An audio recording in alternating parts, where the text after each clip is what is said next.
Olá, irmãos, graça e paz, bom dia, que Deus continue abençoando sua vida. Este é o programa Devocional Diário, apresentado sempre aí de segunda a sexta-feira, a partir das 8 horas da manhã. Nós estamos fazendo ele gravado, né? Tendo em vista algumas atividades aqui nas proximidades da nossa casa, onde nós transmitimos, né? E há muito barulho aí mais tarde, portanto eu estou gravando ele um pouquinho mais cedo, onde ainda permanece um silêncio, né, muito bom para fazermos essa gravação.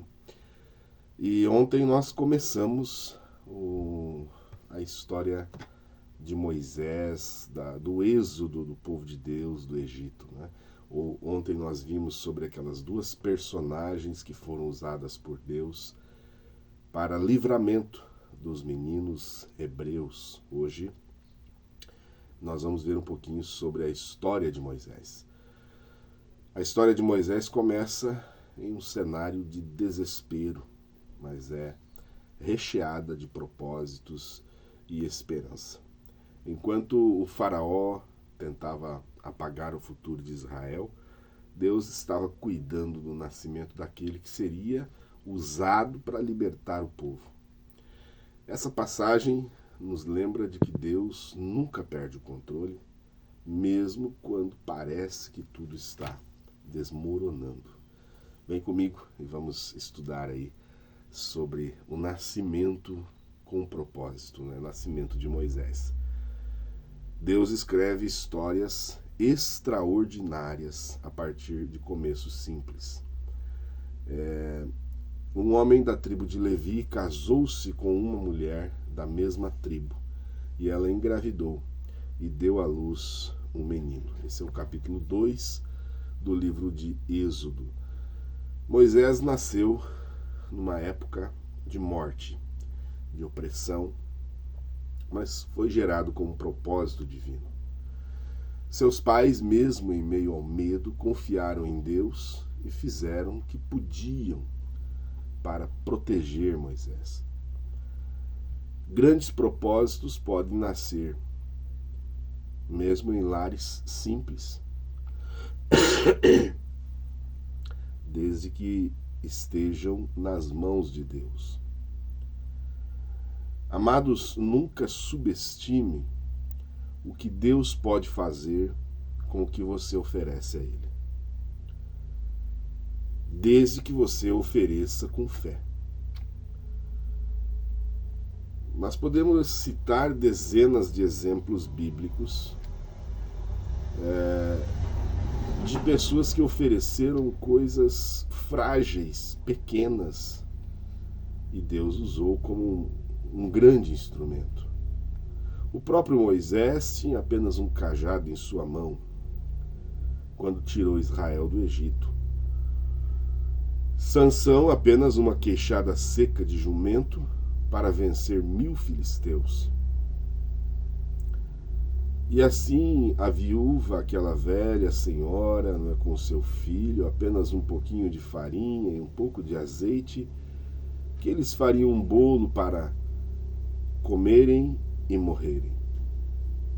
Todavia Deus pode tomar coisas pequenas e frágeis para cumprir o seu propósito. Quando não temos mais o que fazer, quando nós chegamos ao fim das nossas forças e das nossas estratégias e condições, então Deus age. Quando não pôde mais escondê-lo, ela colocou o menino e pegou o menino e colocou em um cesto, versículo 3. A mãe de Moisés fez tudo o que pôde. Você imagine o que é ter um bebê em sua casa e escondê-lo de modo que ele não chore, que os barulhos do choro dele não chegue até as autoridades. Foram dias tensos e difíceis, mas quando chegou ao limite, então ela confiou a vida do seu filho a Deus. Nós devemos confiar mais em Deus. ao saber que ele está no controle. Quando ela coloca Moisés no cesto e deixa ali próximo às margens, não é? É um ato de coragem, é um ato de fé. Muitas vezes Deus nos leva ao limite justamente para mostrar a nós que Ele pode cuidar melhor de nós do que nós mesmos. Muitas vezes isso acontece. Há momentos em que tudo que podemos fazer, irmãos, é confiar. Você sabe disso, né? Eu sei que você já passou por isso. E confiar aqui não é desistir, não é entregar os pontos. Confiar é entregar a Deus com fé que Ele vai cuidar daquele projeto, daquele processo. E Deus levanta pessoas improváveis para cumprir os seus planos. A pessoa mais improvável que havia era a filha de Faraó. E ela foi quem encontrou o menino e teve compaixão dele lá nos versículos 5 e 6. A própria filha do Faraó,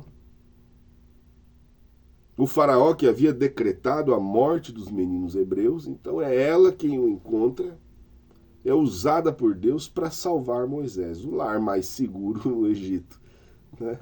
Naquele momento era a casa de Faraó. Olha que coisa maravilhosa.